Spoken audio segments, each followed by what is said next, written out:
52 years ago, in Fort Worth, Texas, 17-year-old Carla Walker and her boyfriend, Rodney McCoy, were sitting together in his car in the parking lot of Brunswick Ridgely Bowl.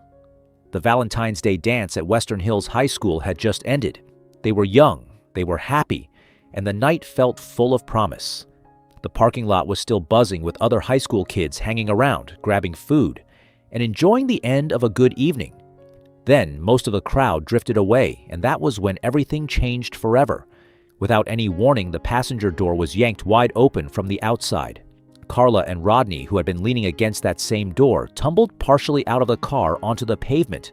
Before either of them could understand what was happening, a man they had never seen before was standing over them. He had a gun pointed directly at Rodney and was threatening to shoot him dead. Carla screamed.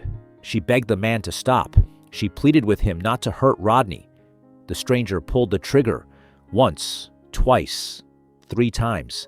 Each time, nothing happened. The gun only clicked.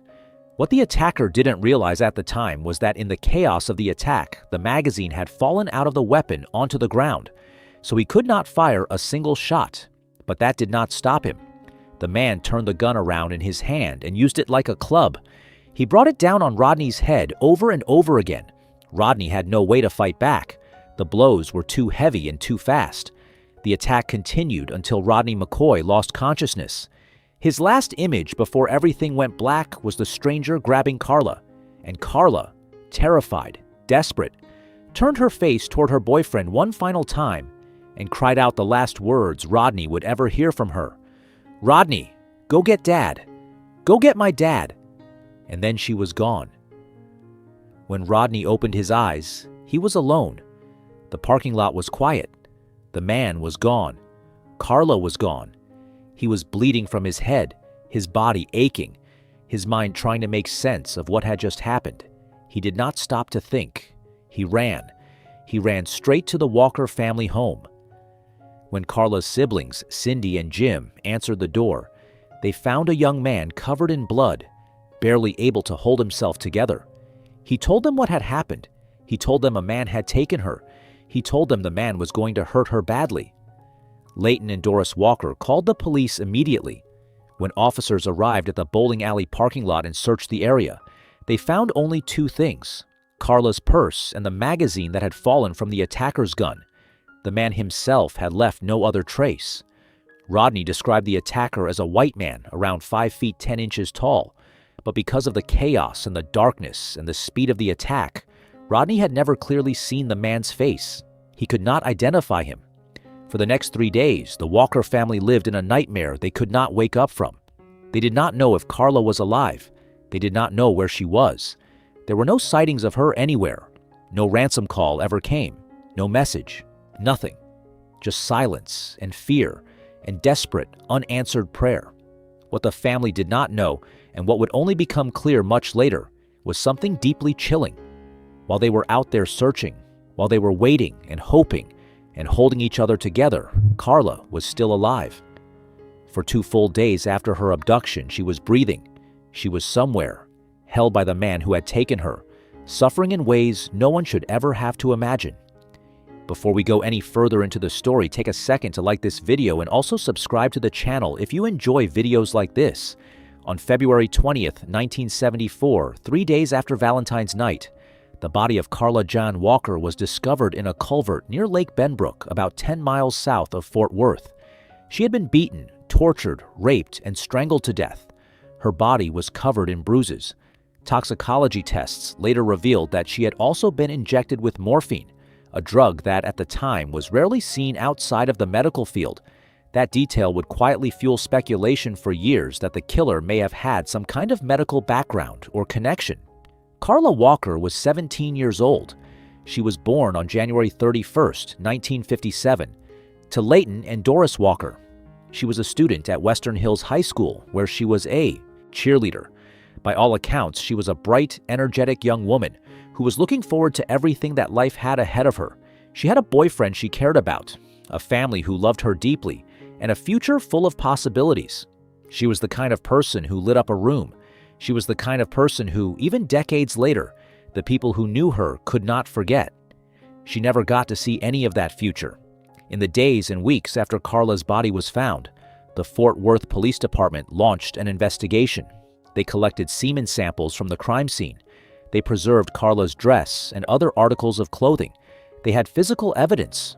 What they did not have was the technology to do anything useful with it. In the 1970s, the science simply did not exist to take a biological sample and match it to a specific person. So the evidence was carefully stored and held, with a quiet, fragile hope that one day science would catch up to justice. Investigators identified several suspects and began conducting interviews. One of those suspects was a man named Glen Samuel McCurley. He lived only about a mile from the bowling alley where Carla had been taken.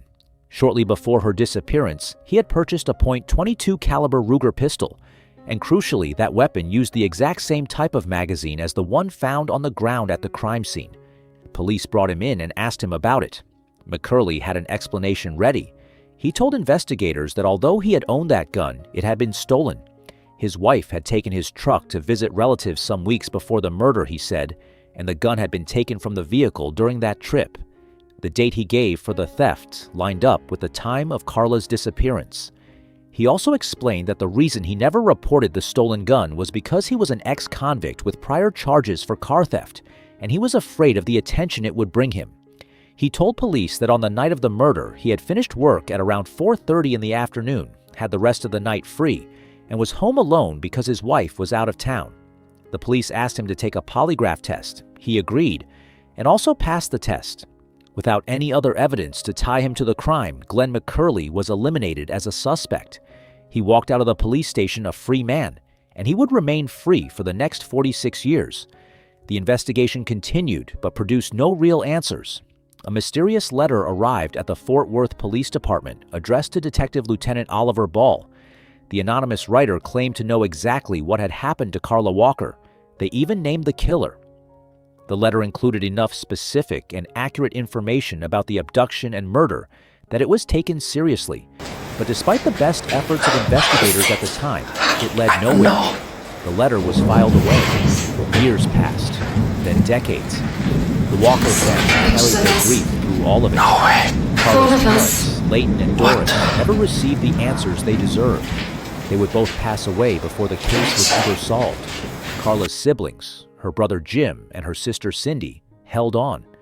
They moved forward with their lives the way survivors do, getting married, having children, building something out of the wreckage. But as Cindy would later say, they never truly got over it. You survive, you move on, but you never get over it. There were dark times, Jim would later admit, times when it felt like the truth would never come out, when watching his mother's pain made hope feel almost cruel. But they kept hoping anyway. In March 2019, detectives took a fresh look at the Carla Walker case file. Going through the old records with new eyes, they made a surprising discovery.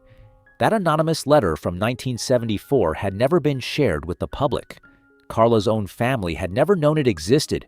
The detective to whom it had been addressed, Lieutenant Oliver Ball, had since died. The department made a decision. They published the letter on social media, with the name of the accused individual blacked out. They hoped that someone out there might recognize the handwriting. They hoped someone might come forward with a piece of information that had been kept quiet for too long. The letter ended with a postscript that read simply, "It's hard to believe, but it's true." That letter, and the renewed attention it brought, helped push the investigation forward in ways that would prove decisive. Meanwhile, something extraordinary was happening in the world of forensic science. The clothing and biological samples that had been carefully preserved since 1974 were still in police custody. Detectives Leah Wagner and her colleague Bennett began exploring whether modern technology could finally unlock the secrets buried inside that old evidence. DNA science had advanced enormously since the 1970s, but even by 2020 standards, the samples were old and degraded. Standard DNA databases were not producing results. That is when investigators turned to Othram Inc., a private company based in Texas that had built a specialty around working with exactly this kind of difficult, degraded DNA. Othram had developed newer processes for extracting and building a full genetic profile from evidence that other methods could not crack. The Oxygen Network, a true crime cable channel, agreed to fund the testing. The DNA recovered from Carla's bra and clothing was sent to Othram, and Othram delivered. Using the genetic profile they built from the evidence, investigators ran comparisons against a genealogical database. 3 brothers with the surname McCurley came up as possible matches. Detectives Wagner and Bennett studied the results carefully and zeroed in on one of them, Glen Samuel McCurley, the same man who had been interviewed and cleared back in 1974. He was now 77 years old. On July the 7th, 2020, detectives drove to McCurley's home in Fort Worth. They did not knock on his door. Instead, they waited. They went through the trash outside his house and collected a DNA sample from it. On September 4th, 2020, the results came back. It was a match. The police moved quickly. They brought McCurley in for questioning. He sat across from the detectives and stuck to the same story he had told nearly 5 decades earlier. The gun had been stolen. He did not know Carla Walker. He had nothing to do with any of it. But this time, the detectives had something they had not had before. They asked him to provide a cheek swab. He agreed. That swab confirmed everything. The DNA from the cheek swab matched the DNA found on Carla Walker's clothing from 1974. Glen Samuel McCurley was arrested and charged with capital murder. The Fort Worth Police Department held a press conference to announce the arrest to the public. For Carla's brother Jim, the moment was almost impossible to describe. One word kept coming to his mind when he received the news. Finally, after 46 years, 7 months, and 5 days, they had a name and a face. McCurley went to trial in August 2021. He was 78 years old by then, and he sat quietly in the courtroom as the evidence was laid out against him. Prosecutors revealed something that shook the room. The .22 caliber Ruger pistol that McCurley had claimed was stolen from his truck back in 1974 had never been stolen at all. It had been hidden inside his home the entire time. For 47 years, that gun had been sitting there, silent proof of what he had done. Rodney McCoy, now 65 years old, took the stand and testified. He described that night in detail, the Valentine's Day dance, the Taco Bell stop, pulling into the parking lot, and then the horror that followed. He described the moment Carla turned to look at him and said the last words he would ever hear from her. It had been nearly half a century, and he remembered every second of it. Fort Worth detective Darrell Thompson also testified. He was the officer who had found Carla's body in the culvert all those years ago. 3 days into the trial, something unexpected happened. Glen Samuel McCurley changed his plea to guilty. He was sentenced to life in prison without the possibility of parole. But even then, even after everything, he refused to tell the full truth. In 2022, speaking to a reporter named Skip Hollinsworth, McCurley claimed that the reason he had pleaded guilty was simply that he was tired of being pursued. He had grown sick of being hounded, he said. As for what actually happened to Carla Walker, he offered a different and deeply disturbing version of events. He claimed that on that February night, he had seen Rodney hitting Carla, and that he had stepped in to pull her away from her boyfriend to protect her. He painted himself not as a monster, but as a rescuer. The police did not believe a single word of it. Investigators also noted something that had never been charged. They believed McCurley may have been responsible for the rapes and murders of multiple other young women in the Fort Worth area throughout the 1970s and 1980s. There was never enough evidence to bring additional charges, but the suspicion remained, and the thought of it was deeply troubling. Glenn McCurley had walked among the people of Fort Worth as a quiet, unremarkable man. He had been married. He had 2 children. His son had even attended the same high school as Carla and Rodney. That son died in a car accident in the 1980s and was buried in the same cemetery as Carla, their headstones just a short distance apart, as if even in death the 2 lives remained tangled together without anyone knowing why. McCurley was sent to the Gibb Lewis Unit, a prison in Woodville, Texas. Under the terms of his sentence, he would not have been eligible for parole until March 21, 2029. He never came close to seeing that date. On July 15, 2023, Glen Samuel McCurley died in prison. For Carla's family, the closure was real, but it also came with a pain that could not be undone. Her parents had not lived to see it. Leighton and Doris Walker went to their graves not knowing who had taken their daughter, but Cindy and Jim were still there, and they had something to say about it. They said they forgave Glenn McCurley. They said they were praying for his family, who had also been blindsided by the truth of who he was. But they were also clear. He had deserved to spend the rest of his life behind bars for what he did to Carla.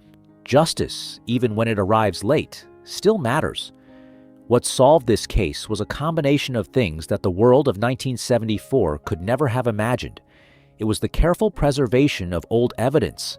It was the dedication of detectives who refused to let a cold case stay cold. It was the rediscovery of a forgotten letter. It was the funding provided by a true crime network willing to invest in the search for truth. And above all, it was the science that, as Detective Wagner put it, had been advancing every single year, quietly building toward a moment like this one: a full genetic profile, a genealogical database, 3 brothers, and then one name: Glen Samuel McCurley, the man who walked out of a police station in 1974 with a polygraph pass and 46 years of freedom. The man who hid a stolen gun that was never really stolen. The man who drove away from a bowling alley parking lot on Valentine's night with a 17-year-old girl who had done nothing to deserve what happened next.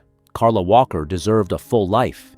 She deserved to grow old, to laugh, to build something beautiful from all that promise she carried. Glenn McCurley took that from her in the most violent, cowardly way imaginable. But he could not take this. Her name is still remembered. Her story is still being told.